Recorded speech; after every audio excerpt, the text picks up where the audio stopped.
So if someone was lifting for, hypertrophy or strength or power, endurance, what plan do you follow? Do you look at linear first, or do you go undulating? Is there an advantage to doing one path versus not doing undulating versus linear in relation to, if someone's lifting for strength versus hypertrophy? Well, we could talk more, but we've done all the different type of I would say all. We've done lots. We've done linear. We've done nonlinear. We've done flexible nonlinear. We've done types of block. And then we even get into the point that many of the type of things we did for, nonlinear really looked a lot like what you would think of with regard to, other programs. So, and we called it a chameleons, that it looks like block. It looks like a conjunctive type of programs. There's lots of different aspects. So I think that it comes down to the fact that you get a general prep phase where you prepare yourself to tolerate resistance exercise, to recover from it, to learn to get some intensity exposure, and then basically go forward. Now, one of the things we say with size principle is that it always is funny because we've all talked about the hypertrophy phase or the strength phase, power phase. When a motor unit recruited with its associated muscle fibers goes from low to high, and it doesn't really know what program you're doing. It knows when it's stimulated, that's basically an overload, and it needs to then hypertrophy.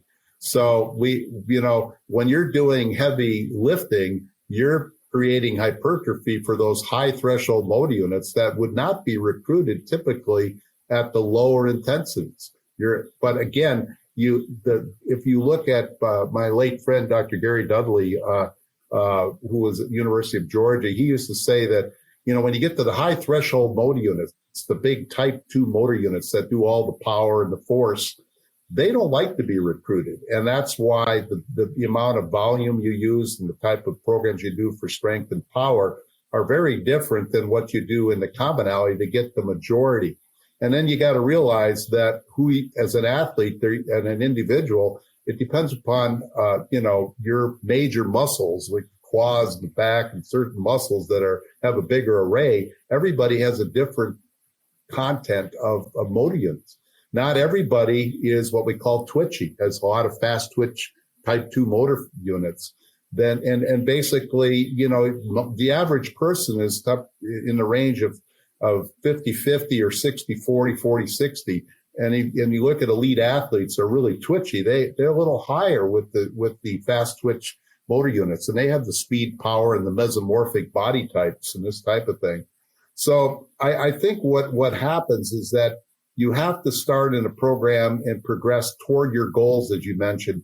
You get a lot of that higher volume type of workouts that they call hypertrophy, the 8 to 12 range, because it recruits a pretty good hunk of the motor units and it allows you to start to prepare to go and train those higher motor units. Remember, one thing that I think is really important is that size principle says it's a hertz that's coming down motor units to get a specific force. It's an electrical charge, and charge is coming down. So when that charge goes through at one intensity, the hertz is very low, it goes up, it stimulates all that electrically, and those motor units are recruited. When you pick a real heavy weight, the hertz is so much higher, and it takes this big 220 volt going through all those little lower threshold motor units, stimulates them as well to get to these guys. So these guys are experiencing that as well. So they've been prepared for that by having the hertz of exposures prior to trying to do the heavy loading. So there's a lot of aspects. That's the physiology of it that we've been studying over the years, as many others have as well. But I think the key thing is, all the type of programs I see that I've used, I've not seen any. The only failure I've seen in weight training is constant programs that never change. Right. So when you look at any periodization program, we've done linear over short, long periods of time. We've interchanged linear and nonlinear and flexible nonlinear all throughout. And it sometimes it's what you have available. And one of the things you have to realize is you've got to look at what the disruptors are. The biggest challenge to successful training are the disruptors in an individual's life. And that's where the nonlinear became really popular with personal trainers, because on a given day, they wouldn't, in fact, the client would be excited because they wouldn't be doing the same thing. And they would be then, and the flexible nonlinear is what are you good today? You stayed up all night and now you're coming in to work out. Well, we got to do something. Maybe we should just go rest, but we're going to do something that's going to work for you today in a given day.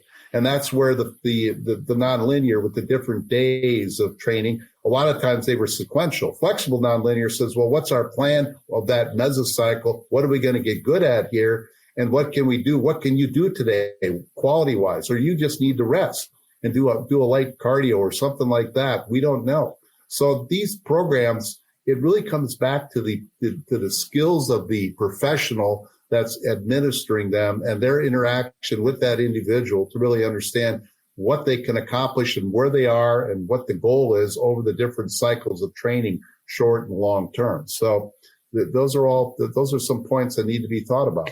Yeah, I agree, because I think people kind of go into looking at a program and they think, well, over the last 50 years, everyone's doing chest and back, or they're doing bis and tris, or they're doing, quads and hamstrings, whereas that may not work with your schedule, or it may not work for you personally because you don't like doing those styles of, anterior to posterior.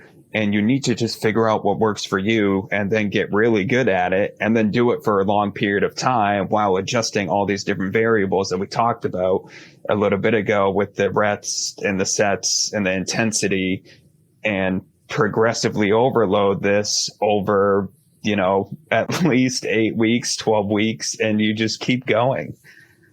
Yeah, I think the key thing is that, we get to the point where at a certain point, we can maintain. Meaning, if you're a lifter, you got to look at the genre of what you're working. If you're going to compete in powerlifting, weightlifting, or bodybuilding, those are lifting sports or other type of sports. Then you have targeted performances you're trying to get good at. It's very well documented. Many times in with athletes, what we're trying to get them good at is physically not to get injured, physically be able to perform in the sport that they can at the highest level. For example, in basketball, being able in the fourth quarter or the second half, they're going up and their vertical power is able to be maintained so they can block a shot, or they can get over a guy trying to block a shot, or they can keep up the pace under fatigue conditions. Or in other sports, the same thing. So what, as Dr. Fleck would say all the time, what are you trying to be good at? And basically, how does the resistance training world help you do that in your situation? And you hit it right on the head. Things work. Overload, the motor units don't really know the difference. They understand what the stimuli is and what affects it from outside, bad nutrition, et cetera.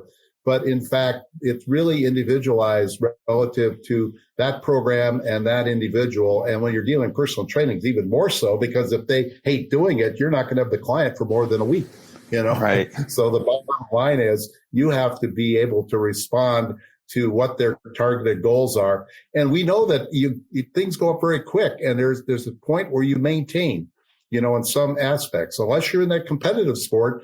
The classic study that Dr. Häkkinen did back in the 1980s was to look at Olympic lifters over 2 years.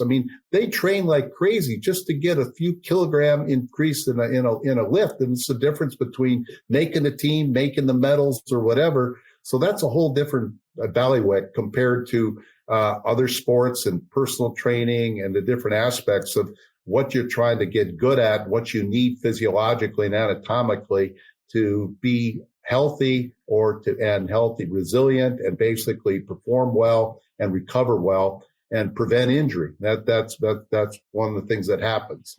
Yeah, I like that example you gave with Hyman's size principle, that, when you're trying to recruit these higher motor units, right, it has to go through these smaller ones to get to the large ones. And it's almost like the energy systems, where people think it's like a light switch, and, ATP PC is turned on and then it goes off, and then the next energy system turns on, and then, but it's like a baton, right? And it's going from one energy system to the other. And it's the same kind of idea with this size principle, that it's going from these lower all the way up, from the smallest to the highest, to recruit, to perform. Right. You know, and Henneman spent his whole life over doing that, and it's been reviewed by Deschanel and the groups over the past. And I think there's a lot of misinformation out there, but I think the key factors, that's a key principle. And I think the other thing is my good friend, Dr. Dudley, late friend, showed that when you just do a maximal, exercise, 1 rep, all the metabolic systems kick in, even aerobic. It's just the demands of the external activity depends what the magnitude of that nutrition, of that energy contribution is going to be. And that's where it shifts, and it's different in every different muscles. You know, that's the other thing that comes about too. But bottom line is that, you know, your physiological systems are responding to an external stimuli in the weight room, or whether it be on a competitive venue, or whether it be at your daily work. It doesn't matter. The body systems are trying to reach homeostasis. And typically what we're trying to do is make you stronger as a human individual, so that you can tolerate stresses and you can perform better. And that's kind of the goal of total fitness programming anyway.